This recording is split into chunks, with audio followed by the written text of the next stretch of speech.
Hi guys, welcome back to my channel. இன்றைக்கி நம்ம pepper chicken gravy எப்படி செய்யலாங்கிறது தான் பார்க்க போகிறோம்.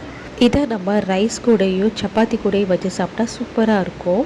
சரி வாங்க எப்படி செய்யலாங்கிறத வீடியோக்குள்ளே போய் பார்க்கலாம்.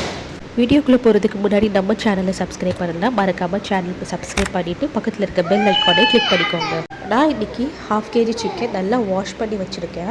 இப்போ நம்ம இதில் 2 table spoon chilli powder, 2 table spoon coriander powder, 1/2 table spoon turmeric powder and 1 table spoon garam masala போட்டுட்டு தயிர் நல்லா கெட்டியான தயிரை ஊற்றிட்டு உப்பு கொஞ்சமாக போட்டுட்டு இதை நல்லா மேரினேட் பண்ணி வச்சுக்கலாம். மேரினேட் பண்ண சிக்கனை ஒரு 15 மினிட்ஸ்க்கு அப்படியே வச்சுக்கோங்க. இப்போ நம்ம 3 டேபிள் ஸ்பூன் சோம்பு, 3 டேபிள் ஸ்பூன் பெப்பர் நல்லா ட்ரை ரோஸ்ட் பண்ணி வச்சுக்கணும். இதை ட்ரை ரோஸ்ட் பண்ணி முடிச்சதுக்கப்புறமா இதை தனியாக எடுத்து வச்சுக்கோங்க. இப்போ நம்ம அதே பேனில் ஆயில் ஊற்றிக்கலாம். நான் இன்றைக்கி யூஸ் பண்ணியிருக்கிறது கோகோனட் ஆயில். அது கூட நம்ம 2 பெரிய வெங்காயம் கட் பண்ணி ஆட் பண்ணிக்கலாம்.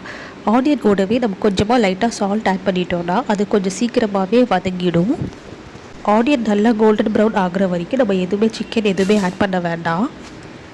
ஆனியன் நல்லா இந்த மாதிரி கோல்டன் ப்ரௌன் ஆனதுக்கப்புறமா நம்ம மேரினேட் பண்ணி வச்சுருந்த சிக்கனை இது கூட சேர்த்து அந்த ஆனியன் கூட நல்லா நம்ம மிக்ஸ் பண்ணி வச்சுக்கலாம்.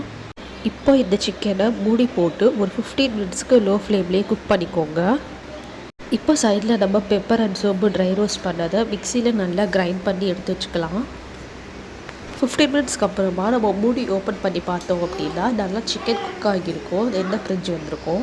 இது கூட நம்ம இப்போது பெப்பரும் சோம்பும் கிரைண்ட் பண்ணி வச்சுருந்ததை ஆட் பண்ணிக்கணும். அதை நல்லா மிக்ஸ் பண்ணிவிட்டு கிரேவிக்கு ஏற்ற அளவுக்கு தண்ணி ஊற்றிக்கோங்க. நான் இன்றைக்கி 1 கிளாஸ் அளவுக்கு தண்ணி ஊற்றிருக்கேன். அதுக்கப்புறமா கறி லீவ்ஸ் கொஞ்சமாக போட்டுட்டு இதை ஒரு 15 மினிட்ஸ்க்கு அப்படியே பாயில் பண்ண விட்டுருங்க. அவ்வளோதான், பெப்பர் சிக்கன் கிரேவி ரெடி.